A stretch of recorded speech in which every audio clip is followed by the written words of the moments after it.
Hi everyone, welcome back to the roasting table. So my name is Tony, and we're gonna just do a little roasting today on this Bmore 1600 plus, and I got this used from some guy online. It was really beat up. I had to like replace some of the parts. I mean, this guy like abused this thing, but it's not working perfect, but it's working perfect enough. And I got to know it a little bit. I got to work with it a little bit, and now I'm able to roast some beans. And I roasted some beans just the other day, and I actually roasted these beans, and these beans came out pretty good. They came out all right, you know. And these are, I think these are Brazilian beans as well, and I roasted them pretty dark, and yeah, they came out really good. And we're gonna roast right now. We're gonna go and we're gonna roast some beans from Costa Rica. These beans are from Costa Rica, and this is what I'm gonna roast. Taruza, uh, and I'm gonna weigh these out. I'm gonna see how much I got there, and I'm at the same time I'm gonna preheat this baby right here. We're gonna hit one, and that turns it on, and then we're gonna hit P4, and we're gonna hit this baby on, and we're gonna get that to heat up to about maybe 200 degrees Fahrenheit. And once it's warmed up, then I can get the beans in there, and it'll stay at a steady climb. And I predominantly take temperatures every minute with this thing. In 10 minutes, once it's into about a 10-minute cycle, or not a 10-minute, an 8-minute cycle, where it's like about maybe 10 minutes and 30 seconds left, what happens is it shuts down on me. Well, it dampers down the temperature. So I want to ramp it up, so when it does taper down the temperature, it can rebound pretty quick. It only tapers it down for about a minute. So let's get this all warmed up, and I'm gonna load up those beans. So right now it's almost at temp, and I might just check it out right now. So if it's at temp, and right now it's 205, so I'm gonna shut this off. Right, I'm gonna open up this cabinet. Right, so we're gonna put this cabinet in. Open it up, and then we're gonna put this basket in here. Make sure it fits in there and not burn ourselves, and then it'll winches onto that piece in the back, and then we put our chafing pan on the bottom. Now I'm going to set this again 18 minutes. I'm going to put it on P4, and I'm going to hit start. So every minute we're going to look at the temp and see where the riser rate goes, so meaning the temperature of the bean. So hopefully it goes at a good steady level. So you got P4, that's a pretty moderate to high, but not the highest level. P5 is really hot, and it goes really high. So you kind of use that as an emergency. You don't want to do it right away. You don't want to burn the beans or cook the beans. You want to cook the beans roast them from the inside out, so they get the first crack. And first crack is very important. Typically that happens with this unit, it happens really late. So it's an 18-minute cycle, and typically it's supposed to happen within the 9 minutes, but it doesn't. With this thing, it happens within almost, I would say 14 minutes. I'm gonna check the temp, and right now temperature is 194, which is a good thing.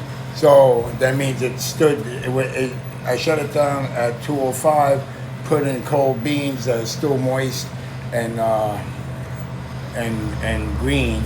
So that's a good thing. Hopefully it doesn't drop any more, and maybe we'll see if it gains momentum. We'll check it again in about another 30 seconds from now, and see what it does. But you have different cycles. So P5 is the highest. P1 is like it starts off high. They're like different programs from what I understood. So it starts up high, and then it kind of dwindles down. You know, it fluctuates up and down. So it brings temperature up first, and then it goes down low later. I might check the temp again, and right now the temp is 198. So it is climbing, which is a good thing because you got 274 grams of beans in there, and the more beans you put in there, the more it needs to work. So I put in the rest of the bag that I had in from the other day. I only roasted 200 grams the other day. I didn't want to overdo the roast. I wanted to see if this thing was working right, and it's definitely working a lot better than it was before. You know, before it would just shut down on me most of the time. So I did learn a lot about this little thing. It's different. It's a little different than my Wing Quan roaster, which is a Chinese roaster, which I love. That thing is beautiful, mint. It does the job. I don't have to watch it as much as I have to watch this thing. So this thing you have to keep an eye on, because if it gets too carried away, you can over roast your beans, and that's one thing you don't want to do, is over roast your beans. So right now it's at 205. I'm going to put on the light so I can keep an eye on the beans inside, so I get to see to change the color. So the colors on this thing matters a lot. So you'll get to smell the hay smell. You get to smell the cooking of the beans. It's a different smell. So it's not a bad smell. It smells like grass, you know, hay, grass. Once it starts drying up and it starts kicking in that aroma, you'll see. I mean, well, if you ever roast, you'll see at home what I mean by that hay smell. So right now, it's 14 minutes into it. I might just check it one more time, see where it's at. 210. So it's a good steady rise, and that's what we want, right? We want a good steady rise. But once it hits 10:30, it throttles down. For some reason, I don't know why it does, but it only does it for a minute, and then it regains heat again. But it takes all that heat out. It pulls all that heat out of it, like it's telling it it's overheating. And I don't know. I don't understand that whole thing. But we'll see. We'll see what happens today. I did it yesterday a couple times when I was roasting, just roasting some other beans, and we'll check it out and see what happens today. So we'll see. So right now, it just throttled down just now. So it was 10:30, and it's gonna throttle down to 1 minute. But I cranked up the heat on this thing. So the reason I cranked it up because I knew it was going to throttle down, and because it was throttling down, it's like 275, and now it's going to probably bring it down to, who knows, we'll see in about a second. We got 30 more seconds, so it's 262. So what I did was I put it onto P5 to crank up the heat, because I put more beans in there. Because I put more beans in there and it throttled down, if I kept it at P4, it would have throttled down too low. So I brought it up high, so when it throttled down, it would be just where I needed to be once it's done its cycle. And it's gonna be done now. So for some reason, I don't know, it's only 1 minute, it's only 246 degrees in there, which is perfect, because I think that's a good number. I'm gonna keep it on there on P4, probably for a majority of the time, until I hear the first crack. The first crack is going to tell me everything. I mean, it will probably be 3 minutes into the cycle left. Well, we got another 6 minutes to go. So hopefully it'll happen before that, and we'll see. I mean, that's what I bank on. So we'll listen for that first crack. And when we get to the first crack, we let it crack for a good 60 seconds after that. Once the cracking has stopped, I hit the cool down button. That's where I stop my roasting, because I don't want it to be a real dark roast, but I want it to be like, I don't want it to be like almost like a French roast, or have oil come out of it. I don't want all that oil out of it. I want it to be a perfect dark roast, like a medium to dark, and that's pretty much where I want it to be, like a light city to full city, somewhere around there. So let's see how I do. Okay, this is gonna be the first time I'm actually roasting that many beans at one time. So let's try it out and we'll see. I mean, only time can tell, right? If I fixed it, if I did a good job fixing it. We'll see right now. So right now, it's the temperature is 234. So it's still maintaining drop 10 degrees, but it's that it shouldn't drop any more than that. So right now the beans are starting to change color. So they went from green to yellow, and you can, I mean, I don't think you can see it or not. I'm not sure, but I'm gonna try to see if I can get you guys close. Let's see. If I can get you guys closer, that would be great, and you can see what I mean. I don't know. I don't know if you can tell with this whole camera thing. Probably not. But anyway, they're starting to change colors. So, and that's what it's starting to do. So because it's changing colors, that means it's a good steady roast. So let me just check the temp again. 234. It's staying at 234. I don't know. I do want to go ahead and actually bump it up, but I mean I bumped it up before, and it looks like it's really starting to turn brown. I mean, maybe I'll just wait a little bit, and that's what I have to be patient, right? You have to be patient with all this stuff. You can't cook it and roast the outside without cooking the inside first. So you got to get that crack. Once you get that crack, you know you're doing a good job. Until then, you got to wait. So, and that's all I'm trying to do. I'm gonna take another quick peek. They're changing colors pretty good. And now it's a nice brown stage right now. So we'll see. And still 234, still holding 234.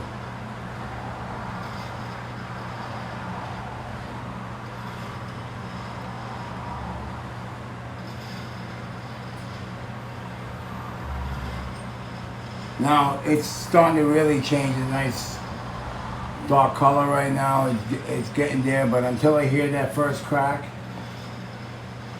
it doesn't mean anything. That first crack is everything.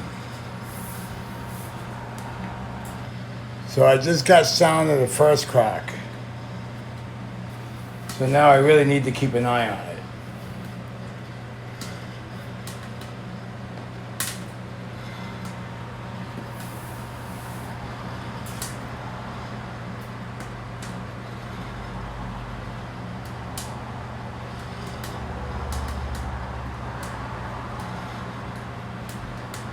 It almost sounds like popcorn. That's what it sounds like. So right now I'm just keeping an eye on it. I'm gonna listen to where the first crack kind of ends. It's a musical instrument there. I call it like popcorn-like sound. So once it ends all that,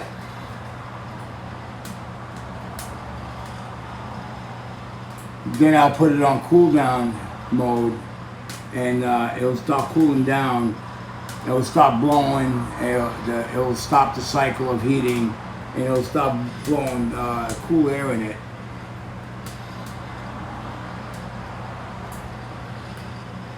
So we got about another 30 seconds. We'll see what it sounds like from there.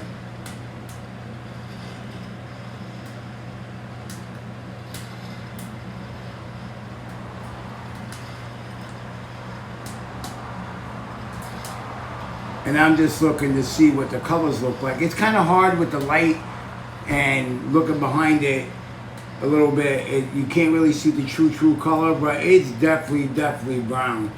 And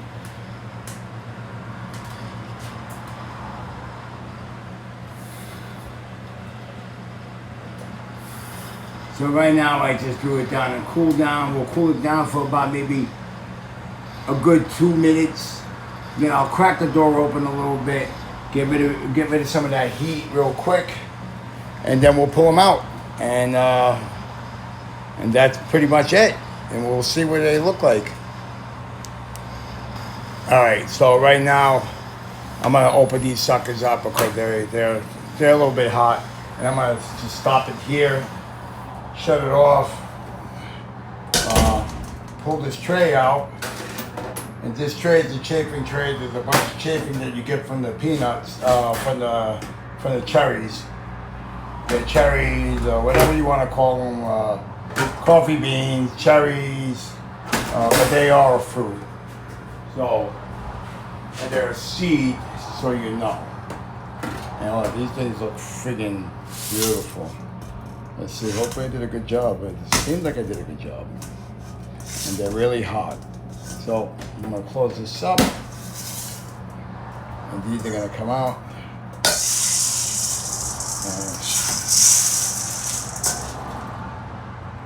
Oh, wow.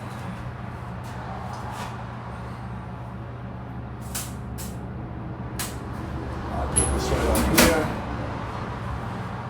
And look at these babies. They came out beautiful. They came out really, really nice.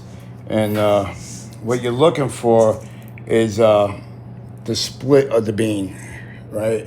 You're looking for that right there. And you're looking for that little hairline crack that's on the side as well.